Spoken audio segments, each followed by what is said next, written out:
Ready, mounted, and loaded!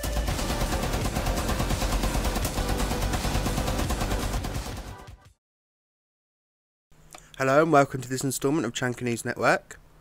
This week, top news is that Rainbow Six Siege is on track to hit 20 million registered users.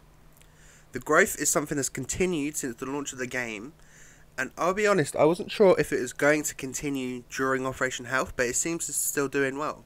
I suppose with the summer sales on Steam, the PlayStation Store and the Xbox Marketplace, that makes sense. Ubisoft in general seem to have had a really good year with sales and profits higher than expected. As well as this, they had a really good E3 with many people saying that they want it. Hopefully this will keep back Vivendi from taking over Ubisoft for a little while longer. As well as this, we had a 13GB update for the TTS server. This TTS was split into 3 parts. The first was a dedicated server test for Terrorist Hunt. From the few matches I played, it seems to run okay. However, Ubisoft did receive some feedback on the subreddit, and people have seemed to find some problems. So hopefully this will get sorted before it launches in August. On Friday, casual will then be open to everyone to test the voice chat on dedicated servers, and also they're removing lag compensation from Melee. This is supposed to fix people being able to knife you from a long distance. At the end, on Friday, they're going to roll back both updates and see if the rollback feature that they've implemented into their servers works. There was some rewards for participating in the TTS, and these will be covered under fashion news. Finally, for general news, for those of you that play on PC may have seen, there has been a huge Battleye ban recently. The ban was a result of 2 things. The first had been a hack to gain more renown, and the second, some sort of scam that was related to Renown. This included a popular YouTuber, Macy J. Now, not all the bans were legit. There was about 100 people who seemed to have been banned incorrectly. They were signed up as part of this scam, but it was other people signing up with their details. It wasn't them themselves. Because of these hacks, Renown will now be removed from Lone Wolf Terrorist Hunt, as well as situations. I haven't seen anyone in the community come out in support of this. However, I have seen Ubisoft continue to defend it, but hopefully they'll find another way around the issue without removing the Renown. In esports news, the Brazilian team Santos Dexterity has dropped their Siege team. They released a post on Facebook saying this was due to momentary difficulty in fulfilling some of the premises of the contract between the parties. I'm not quite sure what that means, but it seems somewhere there was a thing written down in the contract which one of the sides couldn't continue to provide. Another organisation, Font Energy Drink, has taken on the team.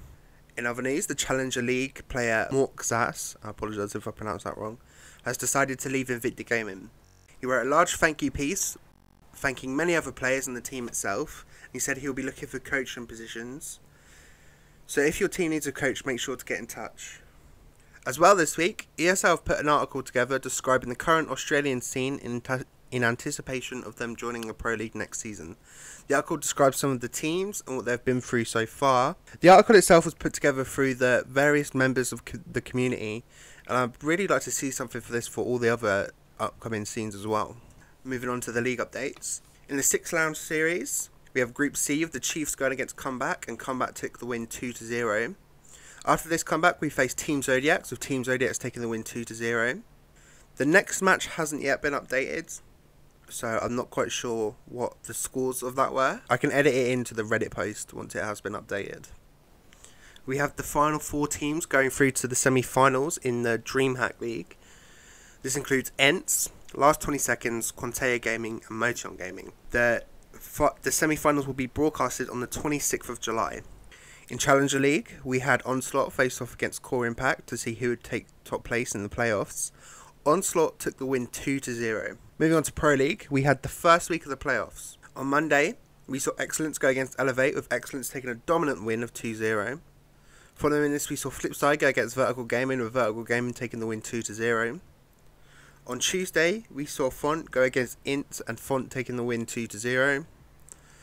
Following this, BRK took on Black Dragons, with BRK taking the win 2-1. And on Thursday, we saw Penta go against Millennium, with Penta taking the win 2-0. Finally for this week, we saw Supremacy go against Ents, with Ents taking the win 2-1. In the CCS League, Bittersweet won against Omen 2-0. Paradox faced off against Nexus, with Paradox winning 2-0. Core Impact took on Dynamic, and Core Impact took the win 2-0. Boosted Monkeys fought against Minor Esports, with Boosted Monkeys taking the win 2-0. Nerva fought against Vex Gaming, with Nerva taking the win 2-1. Boosted Monkeys again fought against Undefined, with Boosted Monkeys taking the win 2-0. Moving on to fashion news. This week we saw a continuation of the birthday charms. This week we had Valkyrie, once again available through the Ubisoft Club. This week so you only have to play 7 matches as Valkyrie to get the charm. We also saw the release of another pay bundle, this time for Ashe. The bundle features a dark green uniform and skin for the G36C, and also a small C4 charm. It's available for $7.99 or £6.39. Personally, I really like the look of this uniform and skin, but unless it looks different in game, the charm is really poor. Even more so when you take into account the fact that it's a paid charm. It just looks like a box, at least in this screenshot that they've given us. But if you like the look of it, don't let me put you off it. The rest of the uniform and skin are really nice. Keeping in pattern with the recent Air Force Roundel charms that have been given out over the last few weeks, today Ubisoft announced the Cherbourg 354 bundle. These are skins for all the French weapons in the game, and the skins take note from the French Air Force using the same camouflage. In doing research of the name for this bundle, I found a cool little diagram which breaks down the different parts of the camouflage. I can't seem to find an exact correlation between the name and anything in real life, but Cherbourg is a place in Normandy in France, and this features a runway which was used in World War II. Now, with the number 354, there's 2 things that could possibly relate. The most likely, in my opinion, is that there was a 354th Operations Group in the American Air Force that was stationed about an hour away from Cherbourg. Now, whilst they weren't stationed at the same airport, they seemed to use it for ceremonies. This picture claims to be the 354th Operations Group on the Cherbourg runway. Other option for the relation of the number could be that Amoit 354, apologise if I pronounced that wrong, which is a twin-engine bomber built by the French in World War II. The company that built it also had a factory in Cherbourg. Either of these, or both, could relate to the 354 at the end of the bundle name. In other news, PC players finally got their hands on the Alpha Pack. So far, here's all the new items that weren't featured in the TTS of the Alpha Packs. Vagabond Valkyrie headgear, Morbia GIGN revolver skin, Tavnia Blue Doc headgear, Yellowfin, which is a FAMAS skin, Firefly, which is a universal skin, Killjoy, which is the M249 machine gun skin, Training Dummel, which is a universal charm, Hot Chopper, which is a skin for the 556XI, Bismuth, which is a SASG 12 skin, 4 Aces, a universal charm, Antique, the UMP skin, Mac Daddy, which is the Deagle skin, Wrecked, the MP5 SD skin, the Grand Inquisitor, the MP5 skin, Estrelita, I think, Universal Charm, Golden Ivy, the 416C charm, skin, sorry, Slot Machine, Universal Charm, Red Velvet Cupcake, Universal Charm, Gold Doublon, Universal Charm, Toilet Paper Universal Charm, Joystick Universal Charm, and the Mummy Universal Charm. I'm sure there's still more to discover, so if you find any more that I haven't included, please let me know. There was also news this week that the Alpha Packs will be coming over to Xbox One on July 24th, and Ubisoft are also aiming to release Alpha Packs in this same week as long as Xboxes go smoothly. As I mentioned earlier, there's been some rewards handed out for participation in the TTS. Everyone who participates gets an Operation Health Charm. If you have a Season Pass, you also get a skin for the French Revolver and a Gauze headgear for Doc.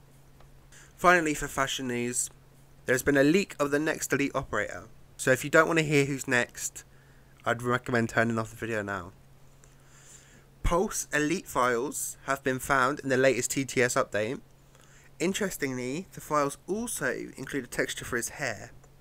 I can't help but think of Pulse having long, thick hair, the same as how Homer has it in The Simpsons, in the episode where he has the bald miracle cure. I also wonder if the heartbeat sensor will be like that in Rainbow Six Raven Shield, where it's more of a binocular shape rather than a whatever you want to call Pulse's scanner.